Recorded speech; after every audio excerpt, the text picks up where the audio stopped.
亲戚给我介绍了一个相亲对象，整个相亲过程中，相亲男都在各种输出，多次说我是大龄剩女，我实在受不了，借口离开了。却没想到大年初四，他追到了我家。他说我是一个骗男人钱的拜金女，而他这样说，只是因为上次那顿饭我没有给他钱。他又与我父母吹嘘自己多有能力，被大公司给录用了，年后就去上班。后来他被我赶出了家，又四处造谣我能穿金戴银，出去旅游都是靠和男人相亲得来的。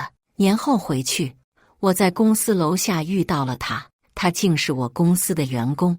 我反手给人事发去消息：大家好，开始今天的分享之前，希望你能给人间烟火点个订阅，我将会分享更多优质的内容。除夕夜的饭桌上，我与爸妈分享我今年的工作和生活，妈妈一边给我夹红烧肉，一边赞道：女儿真棒，能赚大钱了。这时正在给哥哥剥虾的大伯母问道：我要是没记错，你们家之童都快30了吧？要我说，这个年纪啊，工作事业什么的先放一放，女孩子家的当然是要考虑嫁人了。我蹙眉道：大伯母，这话我不认同。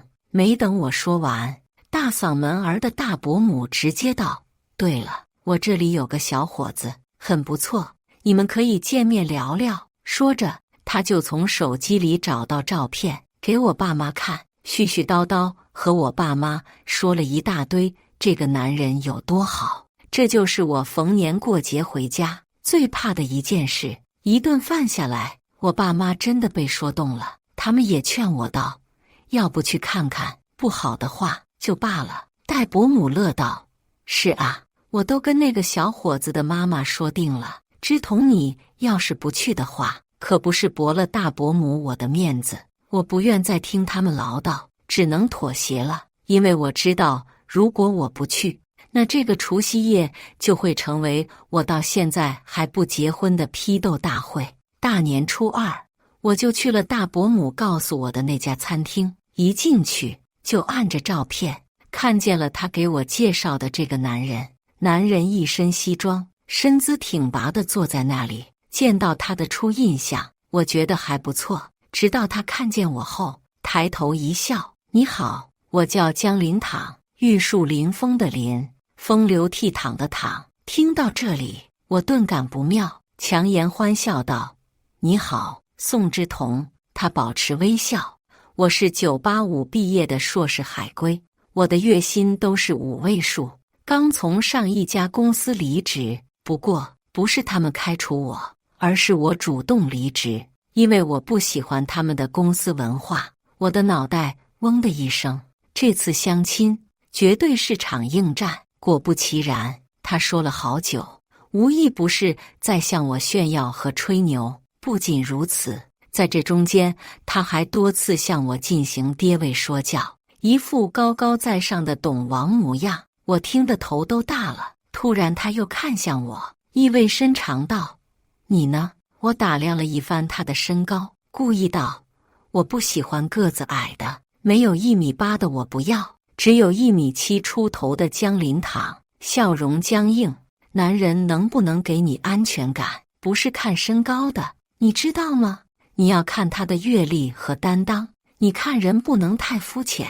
眼看他又要对我说教，我及时打断道：有婚史的我不要，事业无成的我也不要。他的笑容都消失了，蹙眉道：你是不是觉得男人离了婚就没有钱了？没等我开口，他就率先破防，一拍桌子，怒道：我告诉你，我就算离8次婚，我的财力一样屹立不倒。我扶额苦笑：你不必激动，我就随口一说，还是说你就是一个没有1.8米的二婚男？江林淌这才意识到了自己的失态，整理好情绪后，他微笑道：宋小姐说了这么多要求，那你自己呢？看你还做了这么长的美甲，方便干家务吗？有了孩子以后，可以在家里带孩子吗？不过你现在都快30了，这个岁数的女人应该不吃香吧？还能生孩子吗？我听出了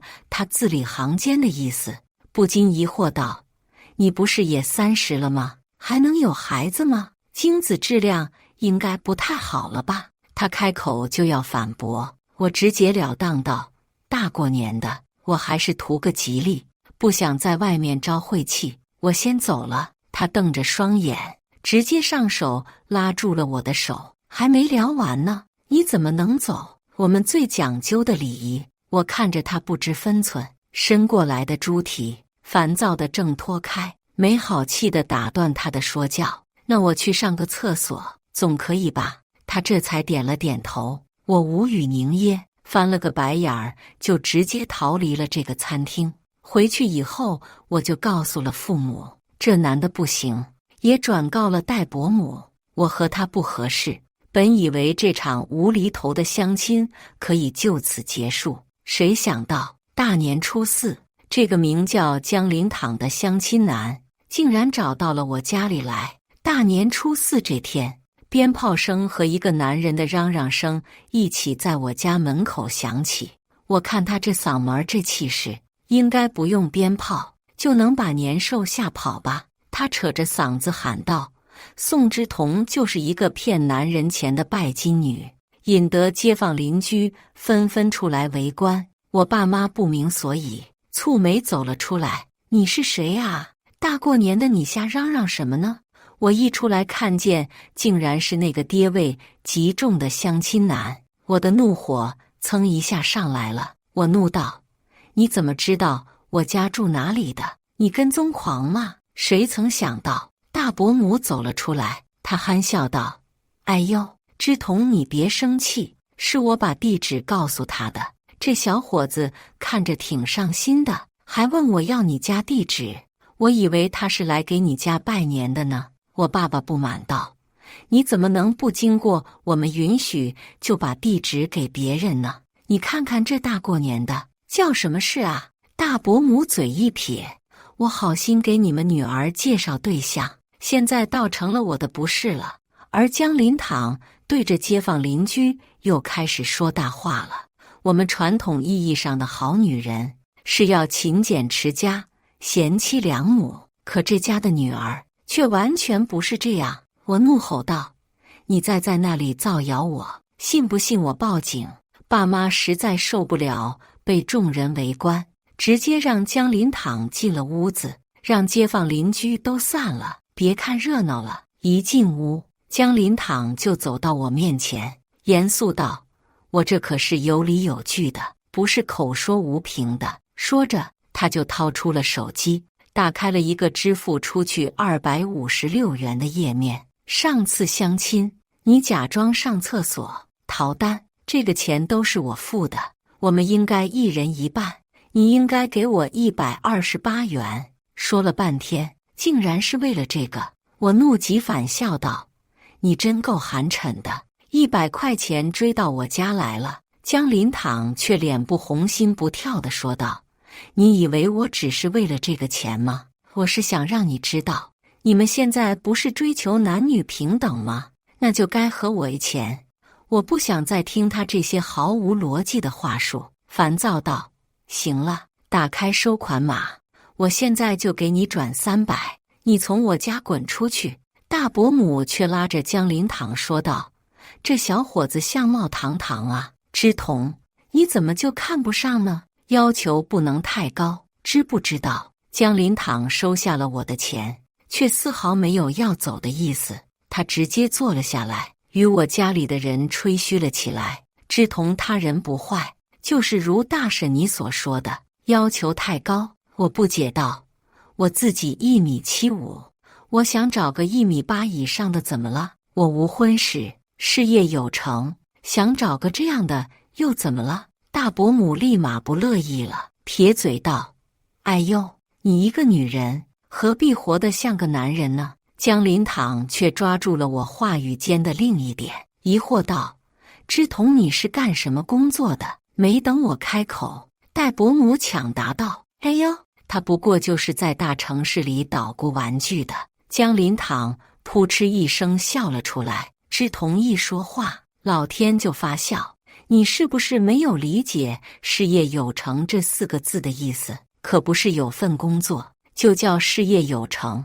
这爹味可真是冲鼻子。我懒得理会他，谁知他更起劲，坐在沙发上喋喋不休地给我们讲述他多么有能力。对了，叔叔阿姨，我马上就要去市工作了。你们知道是多豪华吧？我去的还是市的大公司。我年前面试的，年后让我去工作。大伯母立马惊呼道：“你真有出息啊，这么厉害！什么公司啊？让我家儿子也去那里跟你。”这一吹捧，江林堂没完没了了。我爸妈早已不耐烦，打断他好几次，都是在驱赶他走。可是江林堂却丝毫不在意。我爸又一次开口打断道：“我们家马上要吃饭了，你请回吧。至于你和之同，你们确实不合适。”江林堂蹙眉道：“叔叔阿姨，你们刚才是没听我说的话吗？我被大城市的大公司给录用了，我前途无量的，我只需要之同给我在家做饭带孩子就可以了，都不需要他出去辛苦工作。”我嗤笑一声：“30了，刚被录用，你还前途无量呢？”我又继续道：“我凭什么要在家给你当保姆？要和我一钱的时候，跟我讲究男女平等；要我在家生子做保姆的时候，可没有所谓的公平了。”江林堂抱起双臂，不满道：“这不是体贴你吗？你以为出去工作很容易吗？再说了，你都快30了，再晚2年，根本没人敢要了。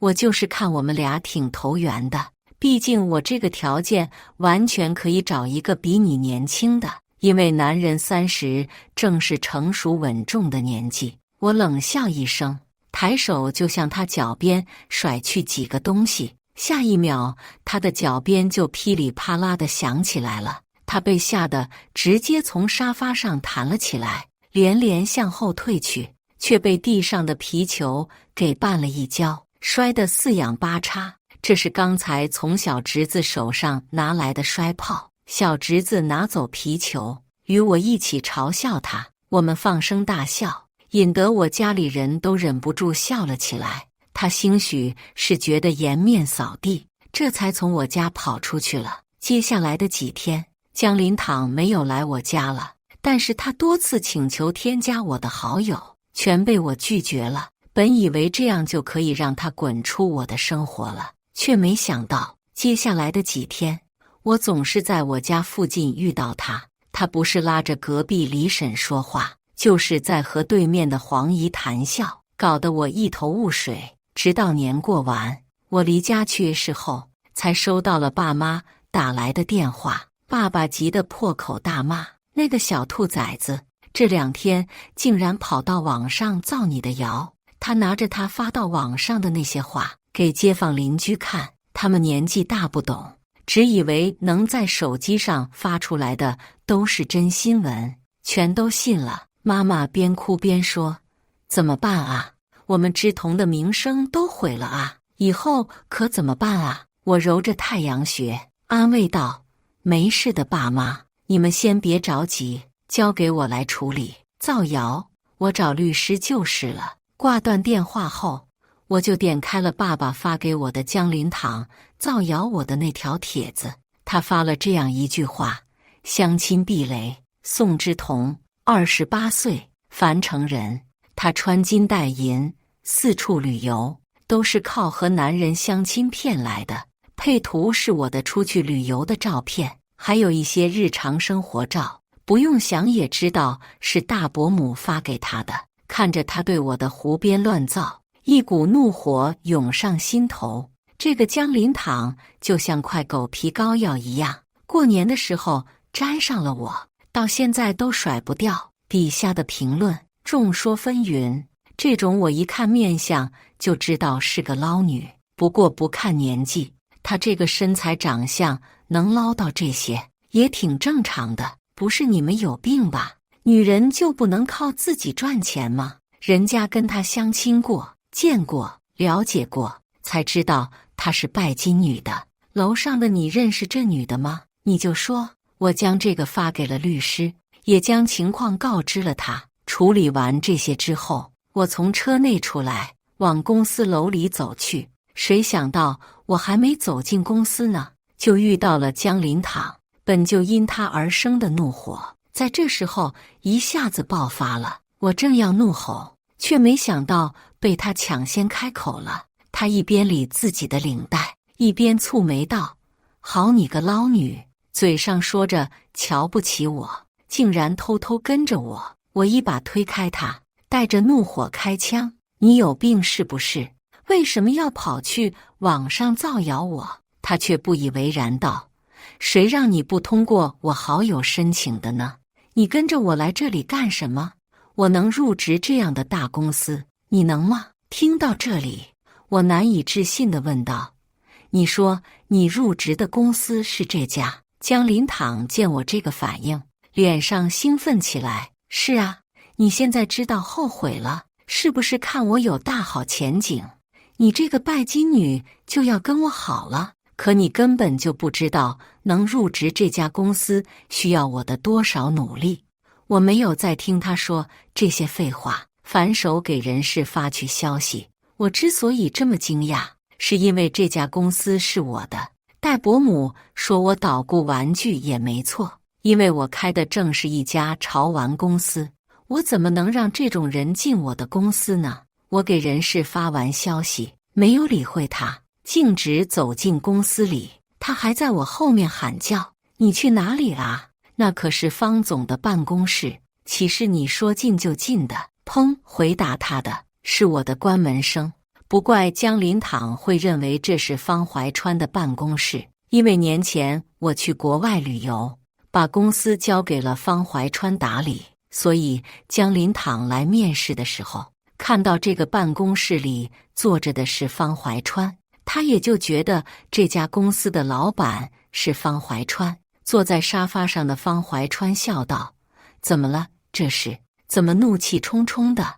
我接过他给我递来的茶水，叹息道：“过年相亲遇到了一个奇葩男，好死不死，他竟然是年前面试通过的那批人里的一个。”我把整个过程给他讲了一遍，他笑得前仰后合。随后他整理好情绪，我倒是很想看看他知道你是他老板以后会是什么表情。我摇了摇头，这人人品有问题，我不要他。节后回到公司，有一大堆的事情等着我去干，忙得不可开交。而方怀川气定神闲地坐在我的沙发上，玩手机喝茶。我和他认识是在大学，当时我们一起创业，那时候是失败了，我哭得稀里哗啦，他却像没事人一样。我也是那时候才得知他是个富二代，家里富得流油，气得我发愤图强，才终于开启了这家公司。不过他也帮了我不少，现在他经常在我出去旅游的时候帮我打理公司，很可靠，而且免费。到了快下班的时候，我才有空和人事聊这件事。他说，面试的时候他还是挺谦虚的啊，看见方总也是点头哈腰的。没想到江林堂还是个欺软怕硬的。我直言道，这人我不要，开了吧。人事点点头，出了我的办公室。下班的时候，方怀川伸了个懒腰，笑道，晚上请我吃饭吧。我们一同出了办公室，一路上我们都在聊自己春节趣事，却没想到这一幕竟然被江林堂给拍下来了。和方怀川吃完饭后回家，我躺在床上刷手机，却一下子刷到了我和方怀川并肩出办公室的照片。他配文，后续来了，这个男人是我们公司的老板宋志同，今天进了我老板办公室待了一天。这个拜金女现在看来是被我们老板包了，难怪这么有钱。这条的热度十分高，底下的评论也炸锅了。上次说女人能自己赚钱的，进来打脸，原来是傍上了大佬。我说他怎么能在是住那么高的楼呢？一张照片能证明的了什么啊？张嘴就来。我看着这些内容，气不打一处出。不一会儿，我就接到了方怀川的电话，他直言道：要不要我帮你把他的帖子删掉？还是你有你的计划？我拒绝了他。现在删掉这些帖子，还是无法澄清我的清白，反而有一种欲盖弥彰的感觉。我不仅要讨回我的清白，我还要让所有人都看清江林躺的真面目。其次，我也不想欠方怀川的人情，因为他肯定是要砸钱才能删掉这帖子。次日，我去到公司的时候，江林躺已经在收拾东西了。他一看见我，就直接冲了上来，将他手里的文件砸在我的身上，又扯住我的衣领，怒吼道：是不是你吹的枕边风，让方总开了我的？你当捞女当上瘾了是吧？没等我开口，他就转身跑到了我身后方怀川的面前。他立马换了一副嘴脸，点头哈腰道：方总，早上好，能再给我一次机会吗？我不知道自己是哪里做的不好，你要突然开了我很有能力的，也很需要贵公司的机会。方怀川看着这一场景，直接笑了起来。江林躺不明所以，但还是跟着方怀川一起笑。方怀川猛然收起笑容：这你问我也没用啊，你要问老板啊。江林躺哪里能想到我是那个老板呢？他挠了挠头：方总，你不是这家公司的老板吗？方怀川耸肩道：我只是来这里暂时帮着打理的。江林躺又一副溜须拍马的模样，全然没有在我面前的跌位，还真是会见人下菜呢。他陪笑道：那麻烦方总帮我跟老板说说情。我蹙眉，一下推开他凑过来的狗脸：你这样的人品，没有资格进这家公司。江林躺瞥了我一眼，就对着方怀川讨好道：方总，这位是您的女朋友吗？他见方怀川摇头，一下子嚣张起来：实不相瞒啊，方总，她就是个捞女，你可别上了她的当，被骗走钱啊。过年的时候，我和她相亲，她就骗了我的钱。啪的一声响彻这片办公区，积攒的所有的怒火都在这一刻爆发了。你张口就喷粪，一顿200多的饭钱你要跟我我直接赚了300给你，我骗你什么钱了？要不要报警，让警察来查查啊？江林躺怎么也没想到我会动手，他吃痛捂住脸，怒瞪着我。他反应过来以后，就要上前还手，被方怀川一把推开。方怀川本是笑意的脸一下子严肃起来。我上前笑道：你不是要找这家公司的老板吗？让你失望了，老板就是我，开除你的人不是方怀川，是我。你还有什么想说的呢？听到此话的江林躺脸色刷一下白了，他一个踉跄，险些没站住，自顾自地说道：不可能，这怎么可能？这可是雷氏，这可是大公司，怎么可能会是你的？我冷声道：在你那瓜子大的脑仁里，当然想象不出来女人当老板的样子了，你也就会觉得女人有钱是靠男人了。江林躺一屁股跌坐在椅子上，满脸的惊慌失措和不敢置信。方怀川直接让楼下的保安给他拎出去了。我也将这段监控视频发到了网上去。我为自己澄清，事实就是这家公司是我的，钱也是我自己赚来的。方总只是我的朋友，造谣我的人，我已经给他发出了律师函。我没想到我这条澄清的视频会有如此高的热度，我都怀疑是不是方怀川给我这条充钱了。而我这条下面的评论冲到了999加。这件事情告诉我们，千万不能随便相亲，谁知道对面什么人？姐姐好飒，我好爱。这件事情我本以为就此告一段落，剩下的只需要交给律师和他交涉就可以了。却没想到这天，我把汽车停在公司楼门口的停车场，我刚从车里出来，就被一个闪现到我身边的人拽住了胳膊，竟然是江林堂。不仅如此，他的另一只手上还拿着一束玫瑰花。我实在看不懂他这操作，只觉得黄鼠狼给鸡拜年，没安好心。我挣开他的桎梏，向后退去，与他保持距离，没好气地问道：“你又要干什么？”江林堂将那束玫瑰花塞进了我手里，他神情诚恳道：“对不起，知彤，我知道我错了，你能不能原谅我？我真的很需要是的这一份工作。”我当然不可能接受他的道歉，哪能有这种好事呢？你伤害了我，一句对不起就可以弥补这些伤害吗？简直痴人说梦。我笑道：“你不是说你多么有本事有能力？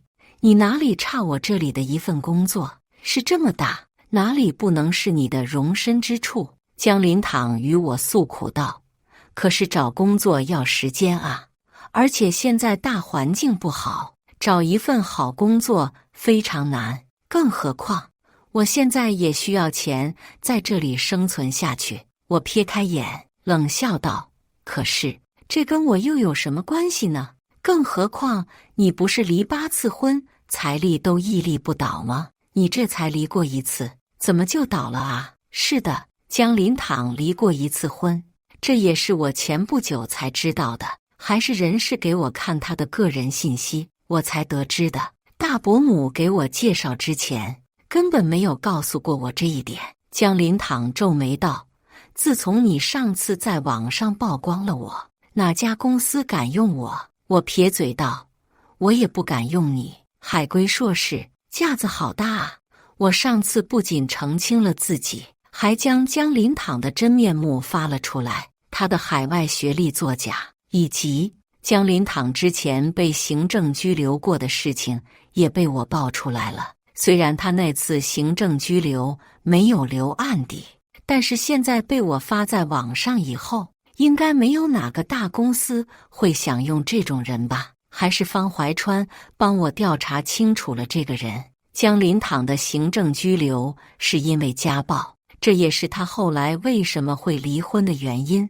我又将手里的肥皂花塞回了他的手里，别让我再看见你。说罢，我转身就要走，谁想到他扑通一声跪了下来。男儿膝下有黄金，但我给你跪下来了，你可以再给我一次机会了吗？听到这句话，我不禁笑出了声。果然，这人的爹味是从内渗透出来的。我冷笑道：“既然你跪下就有黄金，那还要找什么工作？拿你的膝下黄金用呗。”江林堂却苦着脸继续道：“宋之彤，我求你了，让我在你的公司里工作吧，我真的错了。”他说着说着，情绪激动起来，开始自扇巴掌。我看着他这些过激的举动，确实是像个会家暴的人。我连忙跑到保安身边，说那里有个神经病。说完，我就头也不回地进了公司。那次以后，我便没有再在 A 市看见江林堂了，而我也全身心地投入到了自己的公司中。就在我要将新的潮玩推到市面上的时候，我接到了妈妈打来的电话。妈妈哭着喊着跟我说：“之彤，你爸食物中毒了，在医院里。”得知这个消息后，我放下了手里的一切工作，直接坐飞机回家。赶到医院的时候，爸爸刚从抢救室里推出来。妈妈将事情的原委讲给我听，我才知道，原来江林堂在市待不下去以后就回来了。他天天跑到我家求我父母，让我父母联系我，给他一个工作机会。我爸妈哪里会理他，拿着扫把就把他驱赶出去。后来索性门都不给他开，谁想到他就这样天天跪在我家门口，惹得街坊邻居都说闲话，他们只能开门。他那次却说自己只是来道歉的，说自己实在是愧疚，还给我爸妈拎了水果和2瓶保健品，道完歉他就走了。我爸妈2个老实人，哪里知道他会在吃的东西里面下药。爸爸是后来看保健品快要临期，就喝了一大口，却感觉味道不太对。谁想到没多久他肚子剧痛，不过好在医生说送来的及时，再加上喝的不多，总算是没有什么生命危险。但我看着爸爸憔悴地躺在床上，妈妈紧张地坐在床边，我还是攥紧了拳头。江林堂竟然伤害我的父母，真是混蛋一个！我要报警，但是需要证据，我便直接跑回家去找那2瓶有问题的保健品，却在刚出家门的时候遇到了江林堂。看见他的那一瞬间，我就冲上前怒骂道：“你真是一个畜生！”江林堂却轻笑一声：“谁让你不给我工作机会，我就要夺走你最宝贵的东西。”他一步一步向我逼近。你知道我今天来是干什么的吗？我是来夺走你另一样宝贵的东西的。我不解，直接掏出手机要报警。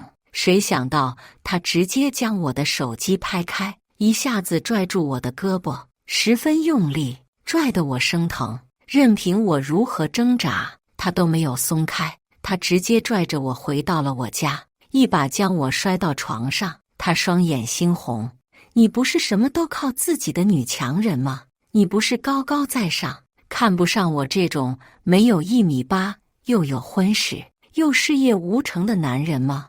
我现在就要糟蹋掉你，让你没有资格这样对我！”说着，一片阴影就向我笼罩而来。我当然看出了他的意图，浑身血液开始倒流，额头上也沁出细汗。说不害怕是假的，毕竟我和他会有力量悬殊，但我只能让自己在这种情况下冷静下来。他笑道：“你以为我为什么给你爸妈下药？可不就是为了让这个家里只有你一个人，我才好得手。”他觉得自己稳了，我也是趁他松懈的这一刻，抬膝直直向着他踢去。他吃痛，一下子松开了，捂住肚子弯身下去。我也顺势从房间内跑出来，我衣衫不整，头发凌乱，可我顾不上这些，直直朝着家门口跑去。我却看到大伯母站在门外，我连忙喊道：“快报警啊，大伯母！”大伯母看着我，却僵硬地摇了摇头。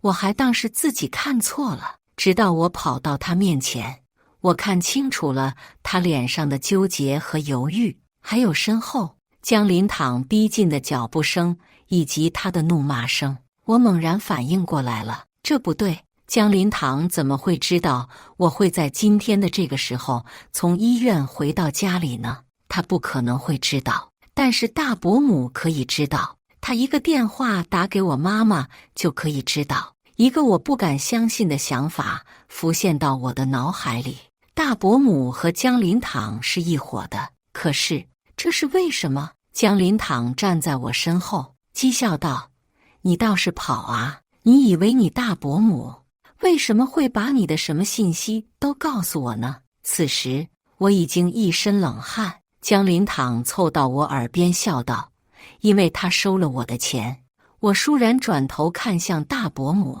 他却撇开脸，他不敢与我直视的样子，证实了江林堂说的话。江林堂笑道：“既然你不喜欢在卧室，那就在这里吧。”他丑恶的嘴脸离我越来越近，我不停往后退，直到到了死角。他咧嘴一笑，我顿时毛骨悚然。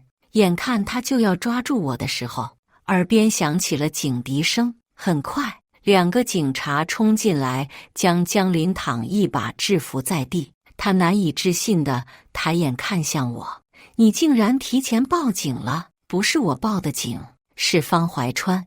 而方怀川拿外套披在了我的身上，是我在坐飞机回来的路上让他帮我打理公司的。后来在得知真相后，我也告诉了他，他便直接飞过来了。至于他报警，是因为在来的路上一直打不通我的电话。